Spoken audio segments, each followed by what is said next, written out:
Howdy, folks. Would you walls from needcoffee.com here. Back for another. I can't get my key on that. Back for another Wayhomer review. Just left the theater. Oh, let me turn that off. Sorry. It's Georgia. It's starting to get hot, so we have the air conditioning going. You'll have to get used to that because sometimes it's gonna be so damn hot in here. I'm just gonna have to shout. And you're gonna have to deal with it. I just left the cinema where I've seen a film, and I'm here to talk to you about it. We're gonna talk about Clash of the Titans. So, first things first, and that's why I Twittered this before I even, when the credits were rolling, I Twittered this because I felt it was important. Normally, and I'll get to the synopsis in a second. I forgot it last time because I have no brain. But normally, if given the choice between seeing something in 2D or 3D, I'll see it in 3D. Why? Because it's extra, you know? It's just something else. It's supposed to add something to the experience. You know, like Avatar, like How to Train Your Dragon, how, you know, most 3D films that I've seen recently, I can say, yeah, I'm happy I saw that in 3D. Okay, no. No. In fact, you know what? It is hot. I'm going to, hang on a second. Let me just turn this to just a little bit. All right.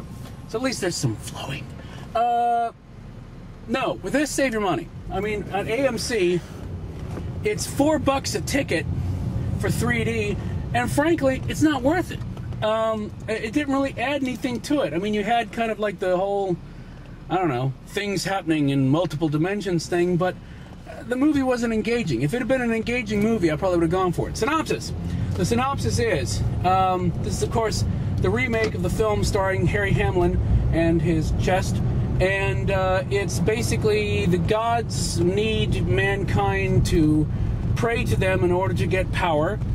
That sounds like something out of a video game. And they're pissed because man is not happy with the way they've been running things and is kind of rebelling, right? So the gods are starting to put the hammer down on mankind, and mankind is just getting more and more pissed. Yeah. Into this comes that dude from Avatar, otherwise known as Sam Worthington, still sporting the same haircut that he has in Avatar, at least in the beginning, as Thespia pointed out. Only person with a shaved head, like in the whole of ancient wherever they were. Go figure. Anyway, so I don't know. Maybe he thought all the dreads would remind him too much of the Cyclos in Battlefield Earth. Anyway, the point being is that Perseus finds himself thrust in the middle of this conflict between gods and man and has to step up. That's what you know. Anyway,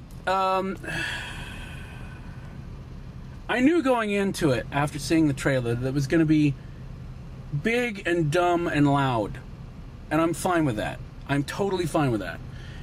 I've always maintained that if a film comes to you, like Starship Troopers, and says, I'm going to have bugs and I'm going to have guns, that's all I'm going to have.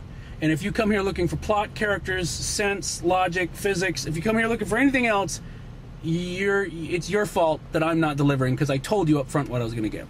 Like most Michael Bay films. Anyway, but with this, it feels so empty. I mean, it just feels so, I don't know. It felt, I would rather go back and watch the original, frankly, because at least it had sense enough to be mildly goofy. You know, I mean, that's why you get Olivier demanding for the release of the Kraken and stuff like that. That you remember that more than you remember the rest of the film. You know, at least and I don't mean to sound like one of these old men telling you to stop playing that ZZ Top and get off my lawn, but at least the Harryhausen stop motion had some character to it. These things just felt empty. I mean, it just felt big and empty and kind of pointless. I didn't feel engaged with any of the characters. There wasn't a lot of development of much in the way of the characters. And there were just a lot of problems. I mean, here's a pro tip. Here's a great idea for you budding screenwriters out there. And I'm not saying I'm anything to write home about. But I at least know that if I'm going to have character A talk about the fact that, character B is dead, it probably would have been a good idea for character A to actually see character B dying. Because you go, how does she know that? Anyway, so that's a pro tip for you right there. Little things like that where you just go, did nobody read this? Did nobody? Anyway, so, I mean, if you go into it and you're expecting big, dumb, loud, empty, pointless, then that's fine. Because that's what the film is. The effects were okay. I mean, the 3D, like I said, wasn't terribly engaging. The effects were okay. But, oh, here's another thing. Kraken, okay? I'm not sure where they got the idea. The Kraken is your money shot, okay? Because this monster is actually pretty cool looking, all right? Here's a big problem. It's in the trailer. We've seen it already. So it's like, why is your money shot in the trailer? Especially when the film is set up to where, I'm not giving anything away, it's in the opening, you see these representations of the various players, including the Kraken. So you get this kind of like thing that looks like it could be something monstrous. So they've set it up to where it's supposed to be a surprise in the film. That's what it feels like, but it's in the trailer. So, the stuff that was actually cool, you've seen in the trailer. Yeah, I mean, character inconsistencies, plot bits that don't make a lot of sense, and to the point, and again, I wasn't expecting this to be, well written. This isn't like it's supposed to be Silence of the Lambs level of quality of writing here or anything. Don't get me wrong, but if it's big, dumb, and loud, and I'm engaged in the big, dumb, and loudness, and I've turned off my brain, I've dialed it down to the point where I'm feeling a little big, dumb, and loud myself, then that's one thing. But if I'm sitting there the whole time just going like that, then you've got a problem. Then the big, dumb, and loud isn't working. Maybe it needs to be a bigger, dumber, and louder. But it just had very little in the... Oh, and it has a Wookiee, by the way. It has a Wookiee. I swear to God. There are these characters, and when you see them, and when they start going... You're going to go, Wookiee. I swear to God. So anyway, I guess what I'm saying is, if you feel the need to go see it, go see a matinee.